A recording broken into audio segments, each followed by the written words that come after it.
dalam segmen Bisai Tahtu pada kali ini, kita akan berbincang berkenaan dengan keluarga strategik bersama dengan narasumber yang sudah pun hadir di studio pada ketika ini.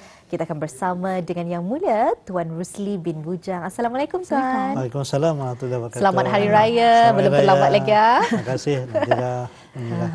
Ya, jadi untuk keluarga strategik pada kali ini Tuan, kita ni difahami setiap 15 hari bulan Mei sebenarnya adalah merupakan hari antarabangsa keluarga sedunia. Tapi untuk negara Brunei Darussalam adalah pada hari Ahad pertama di bulan Mei. Jadi keluarga strategik ni mungkin dapat Tuan berikan mukadimahnya, silakan Tuan. Okey, terima kasih Nadira. Betul sekali ya. Ini sebenarnya ada saya cuba membincangkan yang berkaitan dengan kekeluargaan ini lah, sesuai dengan tema itu hari sambutan keluarga sedunia juga, seperti yang disebutkan tadi itulah. Dan di Brunei pun dan beberapa tani pun menyambut juga lah. Jadi saya bagi tajuk itu pada bagian ini sebagai itulah keluarga strategik. Jadi bila disebut saja strategik kan ni, ia selalu dikaitkan dengan apa tu bidang pengurusan, pengurusan strategic management, strategic planning, perancangan strategik. Jarang ya tadi menyebut perancangan strategik kan ni kan kita dikaitkan dengan keluarga. Bayangkan kalau kata dia ada perancangan strategik keluarga Nadira misalnya. Wah, formal punyanya. Ada visionnya, missionnya, ada dia punya objektifnya semua, ada macam-macam dengan key performance ini kita capai. Jarang ada. Betul. Tapi sebenarnya tajukan ini sebenarnya lebih kepada melihat kepada salah satu teori sebenarnya, teori dalam bidang family therapy ya. Ya sebenarnya dalam terapi keluarga ini banyak teori-teori yang digunakan, itu bohemian, ada structural, ada sistemik. Sistemik itu yang melihat kepada kalau keluarga itu bermasalah, kalau yang melihat sistemik katanya melihat kepada pergaulan, macam mana pergaulan dalam keluarga itu. Ada lagi yang structural, yang akan melihat macam mana urutannya tu, adakah setiap dalam keluarga tu bapa, ibu bapa, abang, adik, adik-beradik apa ni semua mainkan peranan masing-masing. Jadi kalau isu sangat di sana yang akan diperhatikan, dan macam-macam lagi lah, ada lagi yang naratif itu secara penceritaan. Jadi strategic family therapy bahasa Inggeris itu salah satu daripada teori untuk kita memahami dinamika dalam sesebuah keluarga. Dan saya rasa ia ada relevan, ada bahan-bahan yang boleh kita ni ambil pengajaran lah, sekali dalam kata dia menyambut meraihkan hari keluarga bagi Brunei Darussalam ini lah. Tapi ada satu hal yang betul yang memang saya selalu sebut di segmen Bisai Tahtuannya, sebab saya melihat bukan hanya daripada perspektif sains sosial, tapi juga perspektif psycho-spiritual, aspek perspektif kerohanian. So contoh saya tadi jarang kata ini ada orang menyebut perancangan strategi untuk keluarga. Tapi yang paling jarang lagi literature ataupun kajian-kajian yang kata ni sebut itu, kata digunakan itu kebanyakannya datang daripada sebelah barat. Jadi perancangan strategiknya itu macam mana pun canggihnya, macam mana pun hebatnya, ia akan terhenti di dunia ini saja. Sedangkan kata ni orang Islam ni, perancangan kata ni itu sampai ke akhirat dah. Sebabnya macam mana perancangan kata ni bila sudah lagi ada dalam dunia ini, alam kubur ada, baca amalkan surah Al-Mulk sebelum tidur, banyakkan membaca selawat dan sebagainya. Macam mana perancangan strategi kata nanti di pedang mahsyar, ada lagi kata ni sesuatu supaya kata ni ada nur, pancaran nur daripada tubuh kata ni, dan seterusnya hari kiamat apa itu. So kata ni itu bahkan tadi hidupan ini bukan hanya itu dunia, tapi kata ni mengorientasikan kehidupan kita ini ke akhirat. So itu cantiknya lah, walaupun tadi melihat daripada perspektif barat itu sebenarnya agama kata ini sudah komplit sebenarnya. Jadi dah sesuai dengan pembincangan pada hari ini, saya ingin melihat beberapa perkara lah. Ada beberapa perkara yang macam sebagai ahli sains sosial, sebagai kaunselor, ia cukup memprihatinkan, memberikan concern lah, macam menjadi concern kepada saya sebagai profesional. Macam kalau keadaan-keadaan yang akan berterusan, dapatkah kita kata ni tangani. Kadang-kadang kata ni seolah keluarga itu tidak berapa bersedia dengan perubahan, perkembangan, peredaran zaman pada masa ini. So dalam keluarga, kalau keluarga strategi kan ni, kalau yang punya perancangan itu kan, kalau yang punya perancangan, insyaAllah ya macam ada roadmap, peta jalan, ya ada punya tu hala tuju, kemana akan membawa keluarganya ni. So itu yang secara ringkasnya keluarga strategi kan ni artinya ketani tadi tidak ada atau autopilot tidak macam biarkan cuma tu saya ikut angin saja bawa, tapi indah kata ni secara sadar tu conscious sudah tahu ke mana hala tuju keluarga yang akan kita ni bawakan ini. Jadi sehingga kalau berlaku apa-apa hal yang mungkin anda sepatutnya terjadi dalam rumah tu, ambillah contohnya penggunaan skrin, penggunaan skrin yang saya itu salah satunya kata itu anda berprosedia dengan keadaan ini. Yang katanya ada sekarang ini sudah ada pada kalangan generasi skrin sudahlah. Tapi itu tu kadang-kadang anda terkawal penggunanya di rumah dan sebagainya, sehingga hilang nilai kawalan dada, suatu salah satunya. Jadi kalau orang keluarga strategik dia akan melihat perkara ini, oh ini dah sepatutnya berlaku dalam ini, kita perlu melakukan sesuatunya. So itulah ringkasnya keluarga strategik ini yang mempunyai matlamat, ada matlamat yang ingin dicapai. So ingat saya tadi itu matlamat tadi itu bukan hanya di dunia ini tapi sampai ke akhirat tadi. Jadi sehingga kalau ada berlaku tingkah laku yang bersalahan, tadi akan membetulkan. Dan lepas itu kalau ada cabaran-cabaran tadi tahu macam mana untuk kita ni menghadapi cabaran-cabaran itu. So itulah keluarga strategik ini mempunyai minda, daya tahan, mindset yang baik, yang positif untuk mengakhiri kehidupan ini dengan lebih berkesan lagi, insyaAllah. Satu cubisan kata yang mengingatkan saya tentang perkongsian Tuan, if you fail to plan, you plan to fail. Jadi sebenarnya dengan kita ni ada strategi, dengan kita ni ada misi dan visi untuk keluarga kita ni sendiri, kita ada hala tuju ada directions, dan sekiranya apapun terjadi kita ni bukan autopilot, tapi kita ni sendiri ada perancangan kita ni tersendiri. Betul sekali. Jadi itulah namanya dalam institusi kekeluargaan ini perlunya ada kerjasama daripada setiap member family tua. Jadi apa yang penting juga, memang ada cabaran dan juga halangan yang pastinya akan berhadapan dengan situasi tersebut. Jadi sebagai pengamal kaunseling ni Tuan, adakah isu-isu utama ni yang sering dihadapi oleh ibu bapa ataupun keluarga harian itu? Ada. Saya tadi tahulah tadi dalam segmen bisa itu ini masa kata ini sangat terhad. Jadi sesuai dengan masa yang ada ni, saya ingin highlight lah ada beberapa isu yang sering dihadapi lah sebagai kaunselor lah. Salah satunya tu sudah saya bayangkan tadi pasal penagihan screen addiction ni ini macam seolah macam jadi normal sudah orang dah lagi melihat satu hal yang mungkin menjadi masalah di kemudian hari. Maksudnya normal itu bayangkan anak-anak sedamit kadang umur 3 bulan sudah dibagi gaji ke bulan untuk jadi digital neni. Digital neni. TV-nya diampaikan diam ya contoh. Sebenarnya ada sudah kajian-kajian tu. Kan insya-Allah nanti mungkin saya kupas secara spesifik pasal generasi skrin ini. Insya-Allah di kesempatan akan datang. So ya benar-benar pada saya walaupun ia sebenarnya satu hal yang memang sudah dilakukan, tapi kalau kata dia biarkannya akan memberikan kesan-kesan yang kurang baik lah. Ambil saja contoh kalau yang dah terkawal sepanjang penggunaan. Kalau ikut kajian psikologi itu sepatutnya dah lebih 2 jam Tapi bayangkan berapa jam yang kata digunakan. 6 jam dah kurang daripada jam. Saya sendiri pun luckily ada telefon dia ada tu. Average penggunaan seminggu your screen time. Screen time saya tu kan. Ni berapa jam, YouTube berapa jam. Ni apa. Luckily diimbang itu pasal tadi sebagai orang Islam akan dipertanggungjawabkan juga telefonan ni. Luckily ada aplikasi Quran di sana.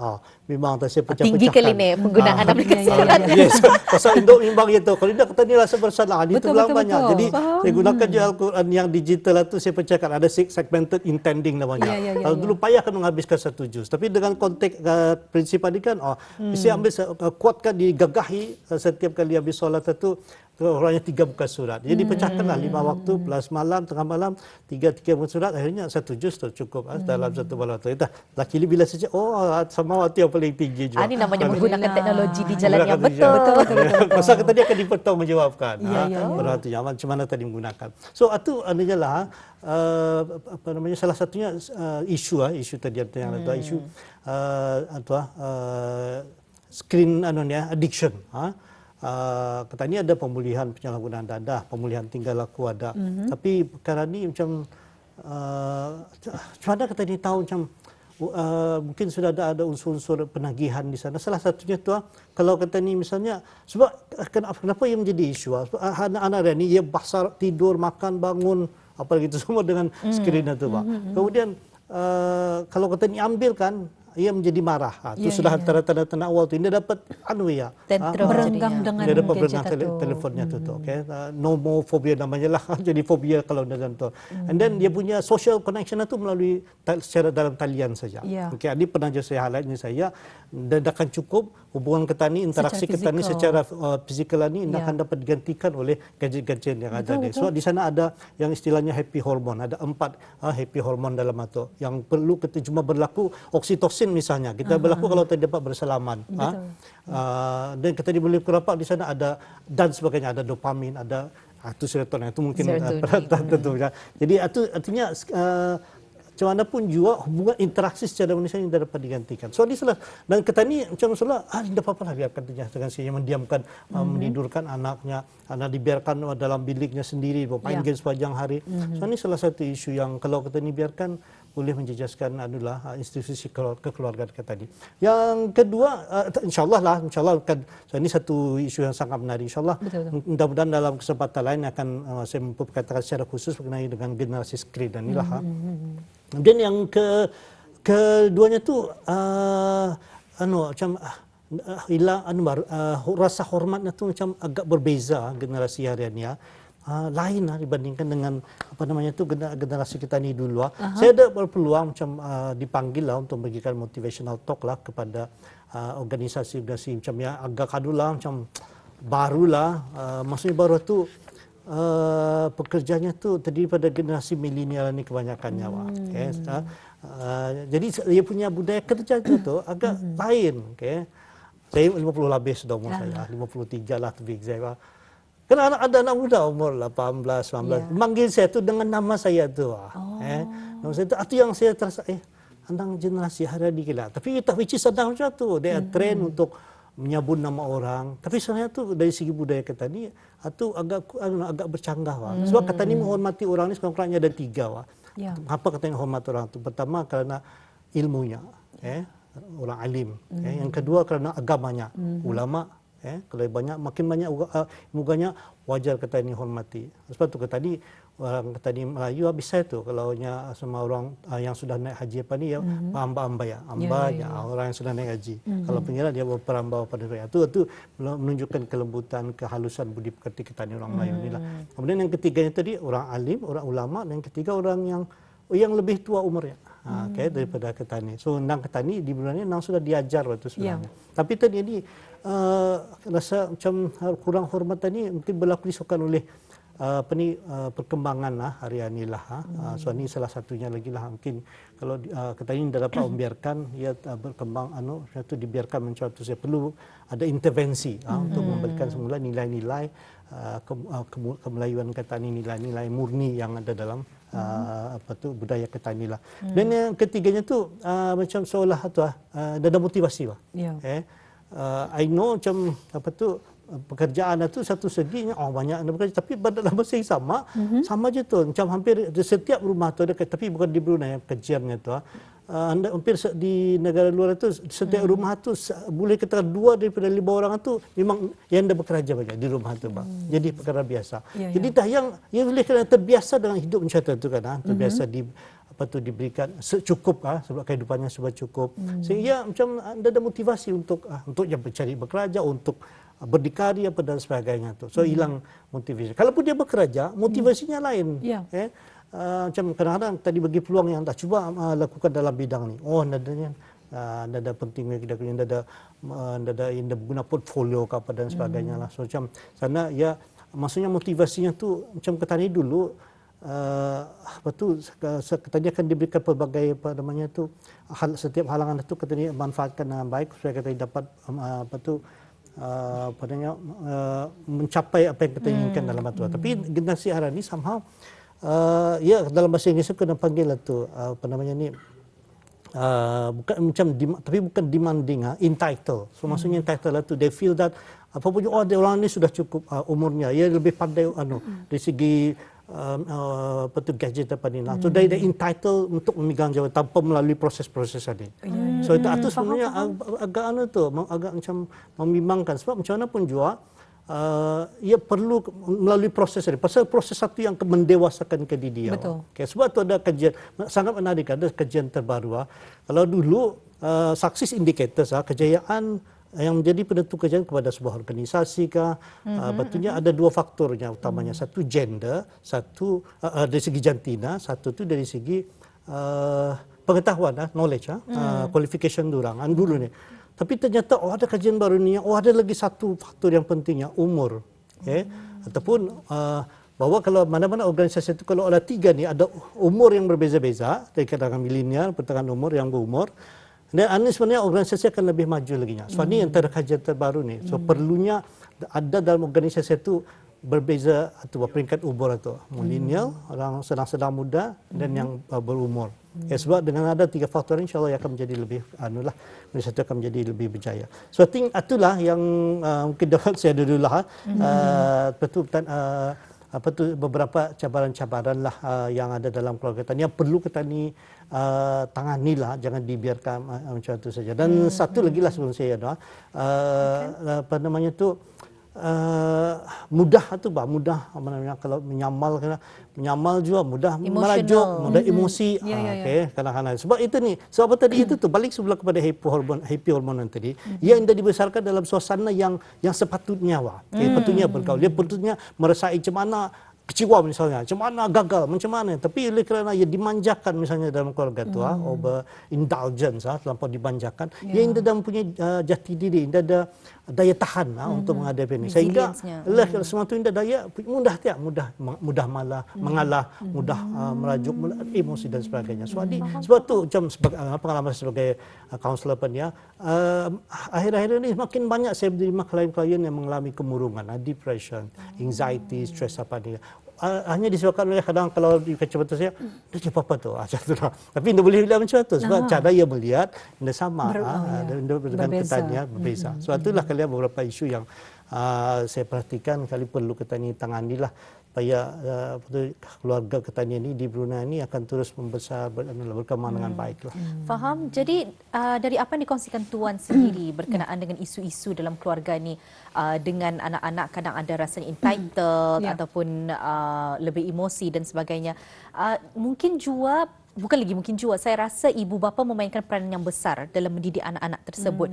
Kenapa anak-anak tu kadang over emotional dan sebagainya? Kerana mungkin ada cara-cara ibu bapanya mendidik yang menjadikan ia individu sebegitu. Jadi keluarga strategik ni kita dapat melihat bukan seorang saja memainkan peranan, artinya kan? Artinya ibu, bapa, adik-beradik semua memainkan peranan yang sama di dalam keluarga strategik ni. Jadi ingin juri ketahui ni Tuan, dalam masa yang sangat singkat ni untuk mengetahui tanda-tanda dalam keluarga, dalam perhubungan dan dalam pergaulan kita ni seharian itu yang mungkin dapat kita berikan perhatian yang sewajarnya untuk kita perbaiki. Macam mana Tuan? Enggak sudah tu tadi dia tadi kena kadang-kadang anak ni terlalu emosi. Itu sebenarnya lurus tu, itu salah satunya ia jadi emosi itu, emo-nya dorangannya disebabkan oleh hasil daripada asuhan ibu bapa sendiri tu. Kenapa tu? Pasal masa saya dah minta tu, bila anak-anak menunjukkan emosi dorang, perasaan dorang, itu dianggap tidak penting lah. Macam diketepikan siapa. Tujuh kata dilayan tu. Wah, nampaknya dia baru tadi pagi ada my son bercerita lah. I have a dreamnya lah. Layan saya lah. So, ia membawakan mimpinya tu dengan perasaannya. Apalagi mimpinya ni unik lah. Pasal pengaruhan dulu ni main game. Ini pun satu hal lagi tu. Ia terbawa sampai mimpinya. Ia mimpi pasal lalunya. Apa namanya ni? Zombie. Zombie atau ghost hantu. Zombie. So ia bentuknya macam pelan adalah tu artinya one of the games satu lah. Mimpinya mimpinya tu. So maksud tu saya layan perasaan tu, because perasaan yang dibawakannya tu yang penting sana. Jadi tadi kalau kesannya kalau dibiarkan saja ada kata nilai perasaan, kemudian ia akan seolah-olah mengetepikan tu. Ia yang mudah marah, mudah merajuk. Sebab tadi membesarkannya seolah perasaan itu tidak penting lah. Bahkan kalau laki-laki yang selalu kaitkan dengan kelemahan. Sebenarnya indah emosi, feeling itulah sebagian daripada kata ni as a human perlu diberikan perhatian dan sebagainya. Kemudian macam tingkah laku ada lagi beberapa macam tingkah laku lain yang disebabkan oleh sebenarnya secara tidak langsung disebabkan oleh ibu bapa. ia kanak-kanak pandai berbohong misalnya, pandai berkelakar katanya. Ini pun kadang-kadang suka ibu bapa macam ni. Kenapa kelakaran ni kadang-kadang masa dibesarkan tu ibu bapa ni seolah overreacted dengan mistake kesalahan orang bah. Sedikit kesalahan terus yang nanya. So kalau malam-malam dibuat macam tu, hanya baik daripada ia kena merahinya. Baik tak menipunya. Kita menipunya. So kan tentunya kalau ia bilang ni ada mistake itu kita ni tunjukkan dengan cara yang baik dapat belajar. Ini tapi tu andang katanya kecenderungan katanya itu lebih kepada yang negatif daripada positif bah. 999 kebaikan tadi buat, satu salah, yang satu salah yang kena dia tadi. Macam anak-anak itu ada datang dari sekolah, ada orang buat ada buku rekod 8 subjek, 8 biru 1 merah. Pak ada rekod je. Mana yang selalu ibu bapanya merah yang satu merah dulu. Sepatutnya kita dibagi perhatian ada yang 7 biru tu. Wow, well done lah. Oh, now macam mana ni yang satu merah macam mana jadinya biru nanti. Oh, tu kecenderungan kata ni kepada negatif, kepada hal negatif. Anak-anak tu menjadi macam jadi kasar tingkah lakunya. Jangan je heran tu kadang-kadang ia belajar daripada ibu bapa je tu ataupun orang bersekitarannya tu. Ia belajar ulah tu daripada tu bah. Environment tu shape the brain, membentuk tingkah lakunya tu. Dan kadang-kadang ia macam ada lagi kadang-kadang anak-anak ni dia mempunyai daya self esteem, daya harga diri yang kepercayaan diri. Percaya diri apa ni yang anda macam agak rendahlah suatulah. So ini pun kadang-kadang disebabkan oleh dalam lingkungan keluarga kita tadi, sebab mungkin ibu bapanya lebih banyak memberikan nasihat daripada memberikan galakan. Apa bezanya tu bagi nasihat dan bagi galakan? Yang bagi nasihat, ia baru sedikit lakukan kesalahan dan bahkan dapatlah cuma saya akan. So bila ibu bapa ni bagi nasihat tu, kata dia seolah-olah menghalang ia untuk menyuarakan isi hatinya tu, mendengar ke dia. Sebenarnya penting saja untuk ia beri peluang untuk ia berjuang. Bahkan kalau boleh biarkan peluang ia melakukan kesalahan, sebab ia kesalahan itu akan mengajarkan dia belajar daripada kesalahannya. Dan itu lagi lah itu antara beberapa adalah tingkah laku yang sebenarnya tanpa kita disedari hasil asuhan kata didikan kata ni ibu bapa ni, tingkah laku yang kata ni tunjukkan, percakapan yang kata ni lakukan di rumah apa ni sebenarnya memberikan kesan yang sangat besar, pengaruh yang sangat kuat, signifikan kepada anak-anak ini tanpa kata ni sedari. Jadi sebagai ibu bapa hari ini artinya sebenarnya lebih lagi pada hari ini ibu bapa tu mainkan peranan yang sangat penting, sangat besar untuk membentuk keluarga kata ni supaya mempunyai perencanaan strategi yang cukup mempersiapkan untuk anak-anaknya mengharungi lagi menghadapi masa yang penuh dengan pelbagai cabaran, pelbagai perubahan yang berhenti pada masa ini. Alhamdulillah. Jadi satu perkongsian yang cukup padat dan juga cerah ya, khususnya bagi para ibu bapa ya. Dan kita ada lebih kurang daripada 3 minit ni tuan. Jadi mungkin ada sedikit rumusan yang ingin diberikan kesimpulan mungkin secara ringkas. Okey. Nanti saya rumuskan macam ni saja. Mungkin disebabkan masa yang singkat tadi. Saya sengaja saya menunjukkan gejala-gejala, tingkah laku, keadaan cara asuhan didikan yang agak negatif. Tapi sebenarnya ia punya magic approach sebenarnya lah. Kalau tadi mau membesarkan membangunkan keluarga kita ini, instead of melihat kepada kesalahan ini tadi kesilapan, keburukan nanti. Tapi sebenarnya kita beri tumpuan kepada fokus kepada hal yang positif. Apa yang kita ni maukan kan sebenarnya kan dalam keluarga ini. Contoh. So bila kita ni mau melakukan kekeluargaan yang penuh dengan kasih sayang. Jadi kita ni beri tumpuan kepada aspek kasih sayang ini tadi Jadi bila kita mikir kasih sayang saja, artinya semua tindakan kita ni, semua pemikiran kita ni, tingkah laku kita ni, hati budi kita ni, itu semua akan menjurus kepada macam mana untuk melahirkan hasil kasih sayang ini tadi. So ringkasannya, artinya selain daripada ada kalanya ketika kita ni perlu kepada kesalahan-kesalahan, perubahan tingkah laku. Tapi sebenarnya apa yang difikirkan itu dah kita ni perlu tahu, kita ni tahu apa matlamat ni, apa yang ingin kita ni capai, ke mana kita ni ingin membawakan keluarga kita ni. Itu inti daripada perancangan strategi kita. Artinya kita ni tahu kepada hala tuju kita ni, roadmap yang ingin kita ni bawakan keluarga kita ni, ke mana kita ni membawakan. Saya percaya kepada kejayaan dunia dan akhirat. Alhamdulillah. Memang selalu sekali perkongsian Tuan Rusli Bujangan ni Indah pernah mengecewakan. Okey, indah pernah mengecewakan. Banyak sekali yang saya pelajari, banyak sekali yang membuka minda dan harapnya dapat juga memberi inspirasi kepada penonton-penonton kita ni di luar sana, terutama sekali kalau kita menyentuh berkenaan dengan keluarganya amat penting kerana kita semua pun institusi keluarga, kita semua pun memainkan peranan di dalam sesebuah keluarga. Terima kasih Tuan berkesedia datang ke Rampai Pagi berbincang mengenai dengan keluarga strategi ini. Harapnya di waktu yang lain topik yang lebih lagi menarik juga, lebih lagi membuka minda kita ni. Kerana apa saja perkongsian perkongsian Tuan. Memang saya faham dan saya tahu Betul. pasti mereka di luar sana banyak belajar dari perkongsian Tuan sendiri. Terima kasih Tuan. InsyaAllah kita bersua lagi lain kesempatan ya. Assalamualaikum. Waalaikumsalam warahmatullahi wabarakatuh.